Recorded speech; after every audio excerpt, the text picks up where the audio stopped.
नमस्कार मंडळी, आज आपण बघणार आहोत पालक पराठा. स्वच्छ पालक धुवून घेतलेला आहे.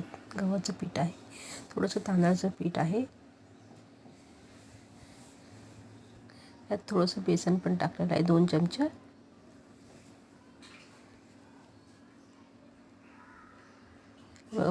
पालक स्वच्छ धुवून बारीक कट करून घेतलेले आहे.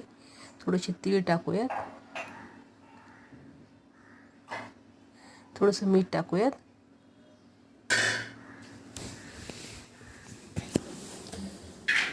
थोडीशी हिरवी मिरची वाटलेली टाकूयात. हिरवी मिरची आणि लसूण वाटलेली पेस्ट आहे ही. थोडासा कांदा टाकूयात.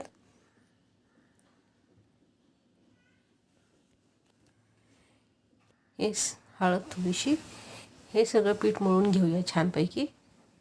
हे बघू शकता छानपैकी असं मळून घेतलेलं आहे. याचे आपण असे चौकोनी पराठे बनवूयात. बघू शकता हे किती छान असे झालेले आहेत. पालक न खाणारेही आवडीने खातील असे पराठे. एकदा नक्की ट्राय करून बघा आणि कमेंटमध्ये मला सांगा की कसे झालेले आहेत. बघू शकता किती छान असे खरपूस भाजलेले आहेत. दहीसोबत किंवा